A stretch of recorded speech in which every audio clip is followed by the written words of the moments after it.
orang ketika dipaksa untuk mengajar atau menyampaikan sesuatu, akhirnya dia mau tidak mau harus membuka. Betul.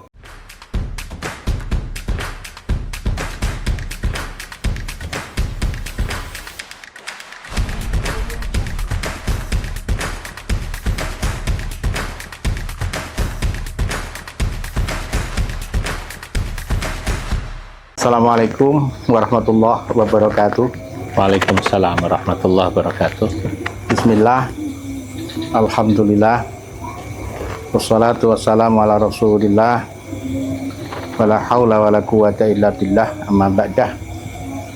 Para santri, wali santri, pemirsa, juga subscriber yang senantiasa kami harapkan dalam keadaan baik, dohiran wa batinan. Malam hari ini malam yang istimewa karena yang pertama diselenggarakan haflatul ikhtitam, dan yang kedua dirawi beliau Romo Kiai Haji Dr. Zulfa Mustafa. Beliau adalah orang yang bukan hanya alim, tapi juga seorang yang memiliki nasab yang luar biasa, yang dulu kakek nenek saya sering memberikan nasihat, kalau mondok cobalah mencari kiai yang bukan hanya alim tapi juga memiliki nasab. Kalau ingin mendengar ceramah, ya ceramah dari kiai yang bukan hanya orang yang memiliki pengetahuan tapi juga memiliki nasab. Kita berharap dengan kerawan beliau menambah keberkahan dan kemanfaatan pada seluruh santri yang ada di sini. Baik, kita sapa beliau. Assalamualaikum. Waalaikumsalam warahmatullahi wabarakatuh. Gimana sih? Alhamdulillah, sehat. Sehat. Ini dari mana perjalanannya sehingga Isya ini baru sampai di sini? Alhamdulillah tadi siang atau sore sampai sore ada acara haul seorang ulama besar dan pondok besar di Bojonegoro, namanya Pondok At-Tanwir. Pondok At-Tanwir. Beliau ulama tersebut adalah Kiai Haji Soleh, itu lahir tahun 1902 dan wafat 33 tahun yang lalu. Subhanallah. Artinya beliau diberi Allah panjang umur. Beliau murid Kiai Fakih Mas Kumambang. Oh, Masya Allah. Ya, di Gresik ya. Jadi itu adalah sahabat daripada Hadratus Syekh Kiai Hasyim Asy'ari. Nah, dan beliau juga pernah mukim di Mekah beberapa tahun. Pondoknya Tanwir di daerah Talun, Bojonegoro, bagian timur arah Kembabat ya. Cukup besar pondoknya ya. Pendidikannya dari TK, Rodatul Atfal sampai perguruan tinggi. Masya Allah. Lalu tadi jam 5 lewat kemari lah. Terima kasih berkenan rawuh di pesantren mewah kami, pesantren Mewet Sawah. Alhamdulillah, ini luar biasa. Saya tadi sempat video call sama istri saya loh. Di Sidoarjo ada pondok model begini kan. Ini pondok yang memang kita desain agar santri tidak hanya belajar di kelas, tapi juga bisa belajar di sekitarnya. Nah, itu penting memang. Para santri, wali santri, pemirsa, kita akan tanya-tanya kepada beliau karena beliau itu dalam ceramah-ceramahnya kan banyak tipe penceramah. Yang sering kita dengar penceramah yang memenuhi hasrat kita untuk bisa tertawa. Banyak penceramah yang kita tersalurkan keinginan kita untuk tertawa. Ada penceramah yang sangat sangat dalam sehingga membuat kita tercerahkan. Nah, Kiai Zulfa Mustafa ini sosok penceramah yang inspiratif, sehingga ketika beliau berceramah di banyak tempat, ini selalu memotivasi pendengarnya untuk belajar, untuk membaca kitab, untuk membaca buku, sehingga dampak dari ceramahnya itu panjang, tidak seperti makan kerupuk, perlu perenungan, perlu pendalaman dan seterusnya. Kiai, Iya. ini kan pemirsa itu wali santri, dan para santri tentu kita ingin mendapatkan pengalaman terbaik bagaimana proses kiai kemudian menekuni bidang agama, kemudian sampai seperti sekarang. Tentu ini bukan proses yang tiba-tiba, tentu proses yang sangat panjang. Saya dibesarkan dalam tradisi keluarga yang mungkin dalam tanda kutip itu memaksa saya untuk cinta pada ilmu. Memaksa? Ya, karena ayah saya, keluarga besar itu ya orang menyebutnya kiai kampung ya. Tapi ya sampai wafat terakhir ayah saya itu memang aktif di NU sebagai Rois Syuriah ECNU di kota sana di Jakarta.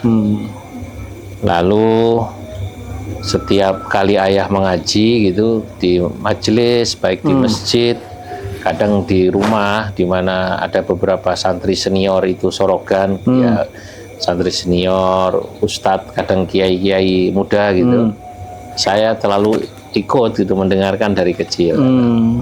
Mungkin itu kemudian membuat tertarik karena kan kadang-kadang yang dibaca itu kitab hadis misalnya Riyadhus Shalihin, lalu ayah itu membaca kitab itu di radio namanya Radio Kencana Bahari, dan itu ditayangkan luas di masyarakat. Saya mendengar dan itu karena mungkin banyak cerita jadi kok senang saya. Terus juga ya juga di rumah gitu di radio itu juga membaca tafsir Munir karangan Syekh Nawawi Al-Bantani. Oh iya, betul. Iya. Berikut juga kitab Ihya atau kitab-kitab lain. Nah, kemudian ya karena itu kesenangan itu mungkin kecintaan itu dimulai dari kecil, tidak sengaja tapi dibawa secara alamiah. Mungkin sama seperti anak pedagang dari kecil dibawa ke pasar gitu. Lama-lama mungkin tahu kalau menawarkan barang begini dan lain sebagainya. Nah, itu lalu saya dititipkan di pondok Quran waktu kecil itu sebelum sanawiyah. Ibtidaiyah, tapi ya tidak kecil sekali sebenarnya, ya sekitar umur 10 tahun gitu di Pekalongan atau 9 tahun. Setelah tamat pondok Quran tidak tahfidz. Itu di Pekalongan ya, kan jauh dari Jakarta. Jauh. Karena tapi nenek kakek dari jalur ayah saya dari Pekalongan. Oh, Pekalongan. Tapi kalau nenek kakek dari jalur ibu dari Banten ke Syekh Nawawi sana, keluarga besar ya. Nah, di Pekalongan ada pondok Quran dan juga ada pondok kitab sebenarnya, tapi dasar gitu. Saya belajar kitab Nahwu dasar, fikih dasar, tauhid dasar di Pekalongan. Lalu sesudah itu ke Pati, ke Kiai Sahal Mahfud. Di sana ada 6 tahun. Nah, memang di sana takhususnya ya spesifikasi khususnya itu di Turos ya, Di Turos ya, saya hanya sampai aliyah sesungguhnya. Usianya kurang lebih saya sekitar 18,5 tahun. Lalu sampai di rumah 1 bulan ayah wafat. Jadi saya putra pertama, anak pertama, jadi harus nunggu di rumah, melanjutkan apa yang dilakukan orang tua, dan kemudian mengembangkan apa yang didapat. Ya sebenarnya kurang, inginnya ke Mesir, atau inginnya menambah ke pesantren lain gitu. Tapi ya ajaran dari para guru katanya, man amila bima alima warathahullahu ilma ma lam ya'lam. Kalau orang mau mengamalkan apa yang dia tahu di bidang apapun sesungguhnya, nanti Allah akan berikan ilmu yang dia tidak pernah belajar sebelumnya. Itu sama seperti ayat yang berbunyi wa 'allamaka ma lam takun ta'lam wa kana fadlullahi 'alaika 'azima. Kalau Allah sudah memberikan ilmu, kadang-kadang Allah itu memberikan ilmu padamu malam takun ta'lam, yang sebelumnya kau tak pernah tahu. Wa kana fadlullahi 'alaika 'azima, dan Allah kalau sudah memberikan anugerah sangat besar. Nah, sebagian ada mengartikannya ini ilmu laduni katanya. Tapi kalau saya mencoba melogikakan daripada ayat ini, bahwa orang ketika dipaksa untuk mengajar atau menyampaikan sesuatu, akhirnya dia mau tidak mau harus membuka. Betul. Seperti dia misalnya menemukan satu kata, satu kalimat yang dia tidak tahu di sebuah teks atau apapun, dia akan cari. Kalau zaman sekarang mungkin anak-anak muda googling gitu ya. Zaman dulu tidak pakai googling, tapi mungkin kita harus cari kitab padanan. Dulu lebih sulit, kalau sekarang lebih cepat sekali ya. Betul sekarang. Nah, mungkin karena seringnya digunakan itu, ya alhamdulillah mungkin sampai pada satu proses. Nah, sebenarnya saya juga tidak secara khusus untuk menjadi penceramah, tapi ceramah itu adalah tuntutan masyarakat. Ketika kita tahu Indonesia ini kan sebuah negara dengan kultur keislaman yang memiliki kultur khas ya. Masyarakatnya suka bikin acara di mana masyarakat kumpul, selamatan atau acara-acara semacam itu. Nah, sehingga dan itu setiap topik kita harus kemudian menggali materi dan mendengarkan. Dan mungkin karena saking lamanya proses mungkin belajar, proses belajar dari usia kurang lebih 19 tahun kurang sampai sekarang. Jadi sudah ya lumayan terbiasa. Para santri, wali santri, pemirsa, jadi yang pertama kita bisa dapat dari beliau bagaimana lingkungan punya pengaruh yang sangat besar kepada beliau. Yang kedua, terpaksa ini dalam tanda kutip mungkin Allah memang memaksa seseorang untuk menjadi sesuatu. Nah, ayahandanya yang ketika beliau usia 18 kemudian ayahandanya wafat, dan kemudian beliau harus meneruskan apa yang dilakukan ayahandanya, dan memaksa beliau untuk terus melakukan otodidak, belajar sendiri, kemudian sampai sekarang. Barangkali ya kira-kira ada pesan yang sangat khusus yang membuat panjenengan bersemangat untuk tafakuh fiddin, untuk belajar terus. Salah satunya selain pesan orang tua, juga melihat bahwa masyarakat kita butuh orang yang membimbing mereka. Ya. Kalau orang tua itu, ayah saya misalnya orang yang terus memberi motivasi, atau dalam bahasa Arab tasji' ya, pada kami putranya. Misalnya tidak cepat puas terhadap apa yang didapat. Gitu. Dulu ketika umur 15 tahun kurang lebih tamat sanawiyah itu, di pesantren sana kami wajib bisa baca kitab takrib, Ghayatul Ikhtisar, ya, sama Fathul Majid, itu tauhid. Nah, lalu saya mencoba membaca di depan ayah, lalu ayah saya ya kebetulan seorang kiai, beliau bilang kalau baca kitab Ghayatul Ikhtisar ini, takrib ini sih ya jangan bangga, kucing aja bisa baca. Nanti sebagai anak-anak itu wah panas lah gitu, kira-kira. Oh, jadi saya ternyata ini belum apa-apa. Lalu kemudian Terus sampai ketika tamat kelas 12 atau aliyah, saya kembali membaca di depan beliau kitab-kitab yang agak besar gitu, misalnya ya ada namanya Tahrir, kitab Tahrir, atau Ghayatul Wusul, atau Bulughul Maram, Tafsir Jalalain, atau kitab-kitab lain. Ayah saya pun tidak merasa kemudian gimana gitu. Beliau hanya bilang, ya bagus, tapi saya baru bangga. Usia kalau berapa waktu itu? 18 itu, 18 lewat sedikit ya. Lalu ayah saya mengatakan, kalau kamu bisa ngarang kitab, baru ayahmu bangga. Jadi kata-kata itu memotivasi saya. Ya, lalu kalau ayah wafat, saya berpikir, saya berdoa kalau ada satu keinginan yang saya ingin anukan buat ayah saya adalah menulis kitab. Dan menulis kitab itu baru terwujud 5 tahun lalu, ya kurang lebih 5 tahun mulai serius menulis. Di usia saya 42 atau menjelang 43, saya menulis kitab pertama dalam bahasa Arab, diberi judul Al-Fatwa wa ma la yanbaghi lil mutafaqqihi jahlu.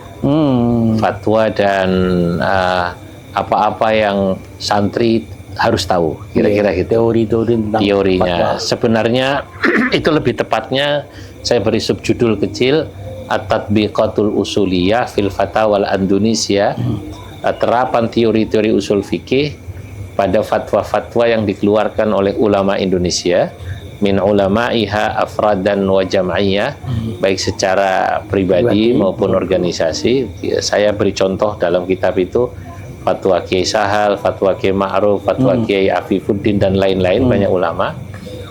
Baik fatwa yang mungkin tidak kontroversial, termasuk yang kontroversial. Fatwanya Kiai Masdar Farid itu agak kontroversial tentang Al-Hajju Asyhurun Ma'lumat. Atau juga fatwa Pak Munawir Syadzali almarhum, yang mengatakan waris laki dan perempuan sama. Betul. Dan fatwa organisasi Islam seperti NU, Muhammadiyah, MUI. Nah, cukup tebal, hampir 300 sekian halaman. Dan ya alhamdulillah itu karya pertama. Lalu ada karya kedua lebih kecil, sekitar 100 halaman lebih. Lalu saya kebetulan bawa ini karya ketiga. Ini tentang biografi Syekh Nawawi Al-Bantani. Namanya Tuhfatul Qasi wad Dani. Dan lalu kitab yang keempat itu yang sudah dicetak namanya Dhawabitul Ifta Inda Nahdlatul Ulama. Bagaimana ulama NU berfatwa. Patokan-patokannya, dobit-dobitnya itu. Nah, ini saya persembahkan buat ayah saya yang memang menginginkan anaknya bisa menulis kitab. Dan itu dalam bahasa Arab. Dalam bahasa Arab. Dan itu terpenuhi sesudah ya 40 tahun lebih. 20 tahun sesudah beliau wafat. Ya, 20 tahun lebih. 38. Ya, 25 tahun lebih persisnya. Saya juga ya merasa itu. Ayah saya tidak meminta saya seperti Kiai.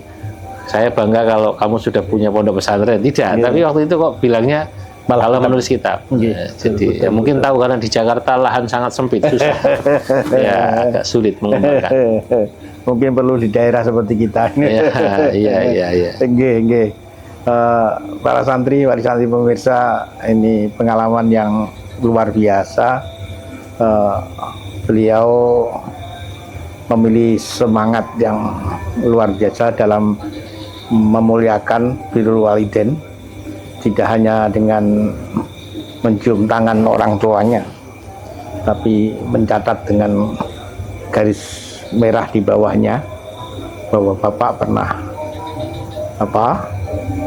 berkata, saya sangat bangga kalau kamu sudah berhasil menulis sebuah kitab. Kalau kamu hanya bisa membaca kitab, biasa. Tapi kalau menulis sebuah kitab dan di dalam bahasa Arab, tentu hanya sedikit orang yang mampu. Apa karena itu kemudian mendapatkan Dr. Honoris Causa dari UIN? Ya, mungkin salah satu pertimbangannya. Satu pertimbangannya mungkin UIN melihat karya tulis itu juga.